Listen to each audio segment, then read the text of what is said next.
Welcome to Loud Enough to Heal, a space for the conversations many of us were taught to keep quiet. Here, we talk about healing, reflection, emotional clarity, generational trauma, and finding the courage to finally use our voices. I'm Jasmine, and whether you're beginning your healing journey or learning how to navigate difficult conversations with the people you love, you are safe here. Let's heal out loud together. You're alive. You survived. And to everyone carrying something in silence, welcome to Loud Enough to Heal. Today we're beginning a path towards having healing conversations. I want to recognize the courage that it takes to even think about those. Those are tough. I know, trust me, I've been there. But before you decide to have this conversation with someone, have you even had it with yourself first? And if your goal is to get to that point, to be able to acknowledge and navigate towards healing, I'm grateful you're here. Take a moment, pause really quick, pause this video, and I would like to hear where you are in your journey. Feel free to share a word or a thought in the comments, or message me if you feel comfortable. That is what this space is all about. It's about connection. Even though this is our first time having a conversation, I get it. But I would like for us to create a space, a community where we discuss the things that we're silent about. So take that moment, take that pause, and jump back. Jump back on the podcast after you've commented and taken a moment to realize where you are in your healing journey. Okay, before we dive deeper, let's remember that healing conversations work best when we feel safe. Okay, I'm going to say that again. Healing conversations work best when we feel safe. So take a moment and I want you to think about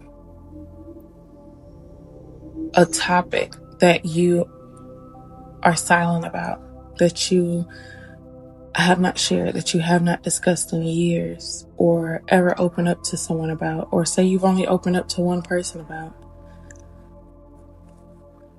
How do you feel right now? Do you feel like you have created a safe space within yourself to discuss it, to even talk about it? Or is it something that you just act like it's never happened? You walk around like nothing has ever happened. Everything is fine. If you haven't created that safe space for yourself, there's no way you're ready to talk about this with anyone else. So let's backpedal a little bit and let's work on building that safety within ourselves so we can have that conversation. Emotional safety means giving yourself permission to set boundaries so you can speak your truth without pressure. So when you thought about that topic, what did you notice? Did you notice shortness of breathing? Did you notice a tightness in your chest? Or did you feel like this weight just jumped on your shoulders? Take a moment and think about, how did you feel?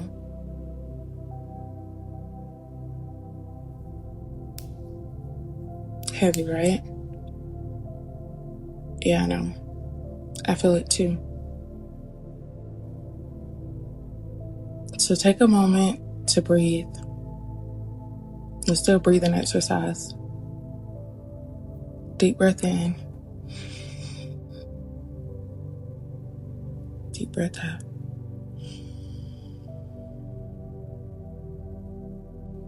It's okay.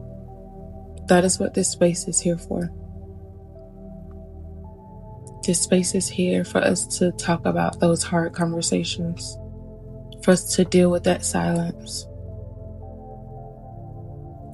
Think of boundaries as creating a gentle space where your heart can breathe and your voice can be heard. So let's take a step back and think about boundaries. Most of us ended up in this situation that we're in, or ended up in this situation we were in because we didn't know what boundaries were. Maybe never even had a conversation about boundaries.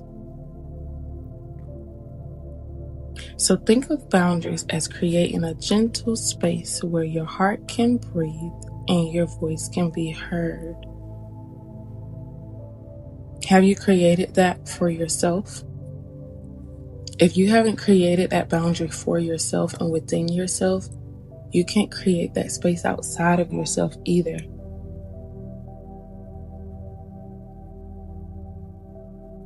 If you're avoiding the conversation with yourself, if you're choosing silence within yourself, your heart's not able to breathe.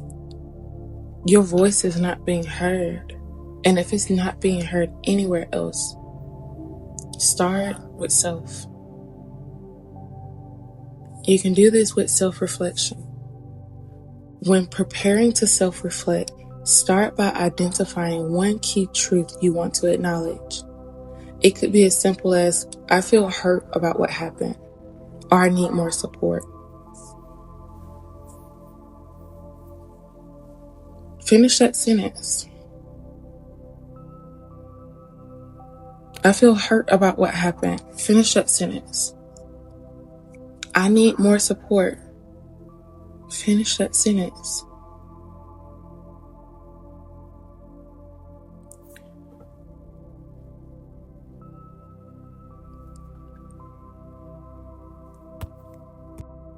Let's start there before we bring someone else in to this space. This space is intimate. This conversation is intimate. There's enough hurt there already. Let's not invite anyone else there yet.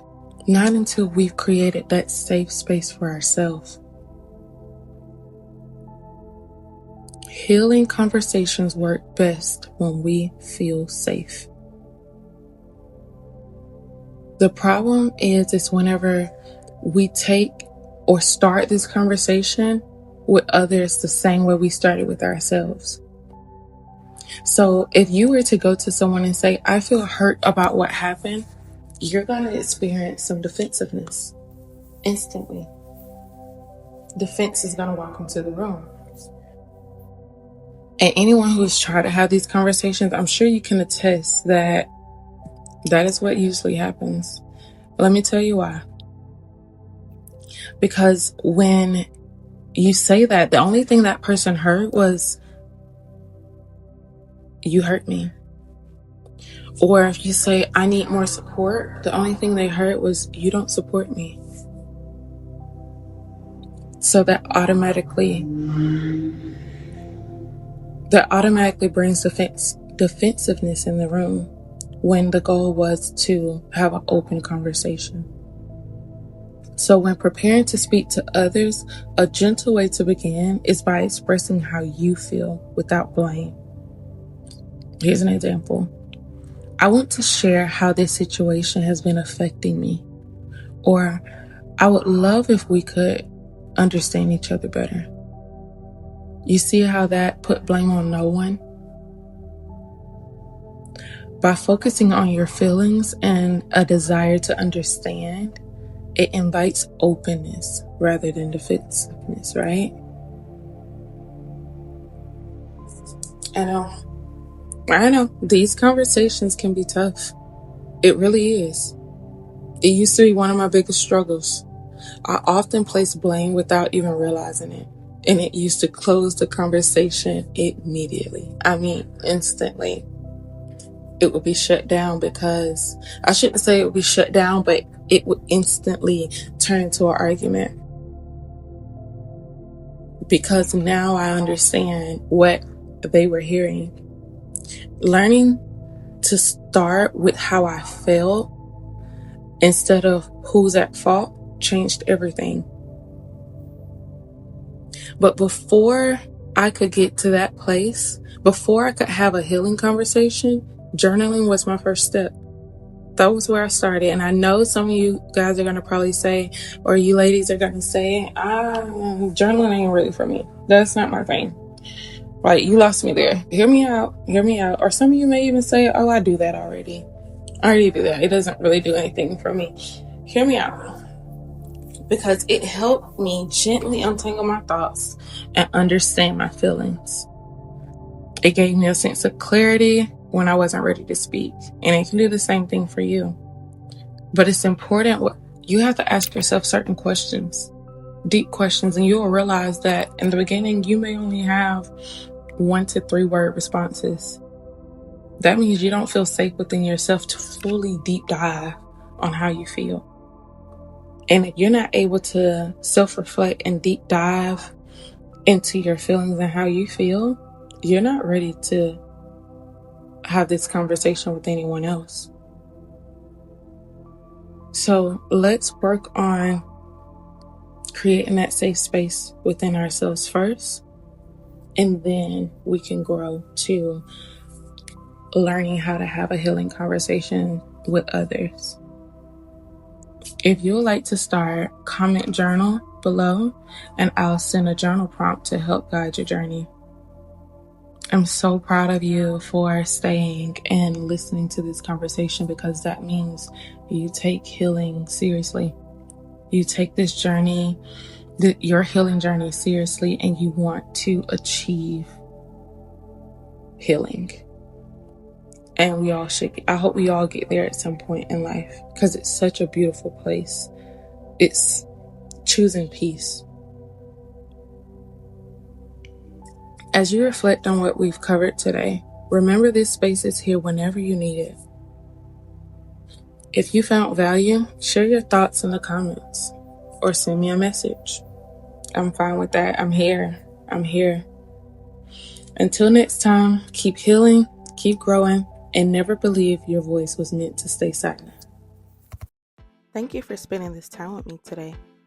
If this episode spoke to a part of you that's been silent for a long time, just know this: your story matters, your healing matters, and your voice deserves space too. And remember, you do not have to rush your healing to prove your progress. This is Loud Enough to Heal, and I'll meet you here again next time.